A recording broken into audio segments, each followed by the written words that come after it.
আসসালামু আলাইকুম। ইতিমধ্যে আপনারা সোশ্যাল মিডিয়ায় ভাইরাল হওয়া সেই ভিডিওতে দেখেছেন যেখানে কয়েকজন টিকটকার দুইজন বিদেশি নাগরিককে হেনস্থা করতে দেখা যায়। প্রথমে আমি ভেবেছিলাম ঘটনাটি হয়তো অন্য কোনো দেশের, কিন্তু পরে জানতে পারলাম এটি আমাদেরই রাজশাহীতে ঘটেছে। সত্যি বলতে তখন খুবই লজ্জিত এবং হতাশ বোধ করেছি। জানা যায় কিছু টিকটকার মিলে একটি তথাকথিত মিলন মেলার আয়োজন করেছিল। বর্তমানে আমরা প্রায়ই দেখতে পাই কিছু তথাকথিত প্রিন্স মার্কা টিকটকার এসব মিলন মেলার নামে নানা ধরনের কর্মকাণ্ড করে, যেগুলোর অনেক কিছুই উদ্দেশ্য সাধারণ মানুষ বুঝতেই পারে না। তারা একটি রিসোর্ট বা নির্দিষ্ট জায়গা ভাড়া করে সেই আয়োজন করেছিল, যেখানে দেশের বিভিন্ন জায়গা থেকে বড় বড় প্রিন্স মার্কা টিকটকার অংশ নিতে আসে। ঠিক সেই সময় ওই স্থানের সামনে দিয়ে অন্য দেশের দুইজন নাগরিক যাচ্ছিলেন যারা বাংলাদেশে কর্মরত ছিলেন। এরপর টিকটকারদের ওই দল তাদের ঘিরে ধরে এবং একটি যুবককে ভিডিওতে দেখা যায় ভাইরাল হওয়ার আশায় তারা বিদেশি ওই নাগরিককে বারবার অশোভন প্রশ্ন করতে থাকে। ভিডিওতে দেখা যায় তাদের জিজ্ঞাসা করা হচ্ছিল তিনি কি কোনো স্বামী কিনা।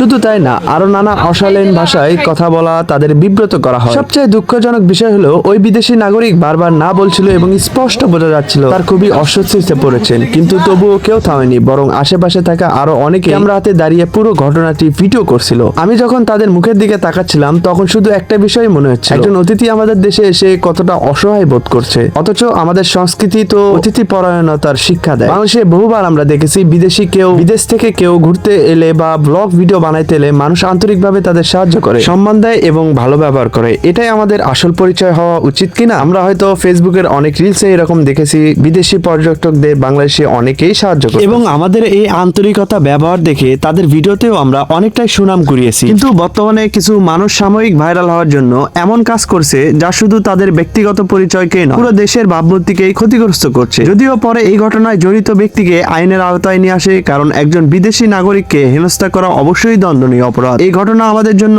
একটি বড় শিক্ষা। ভাইরাল হওয়ার সফলতা নয়, সম্মান, ভদ্রতা এবং মানবিকতায় একজন মানুষের আসল পরিচয় হওয়া উচিত। এই বিষয়টি নিয়ে আপনার মতামত কি? বর্তমান যুব সমাজে এই ধরনের কর্মকাণ্ড আপনি কিভাবে দেখছেন? কমেন্টে অবশ্যই জানাবেন, আর ভিডিওটা শেয়ার করে সচেতন ছড়িয়ে দিন। ধন্যবাদ।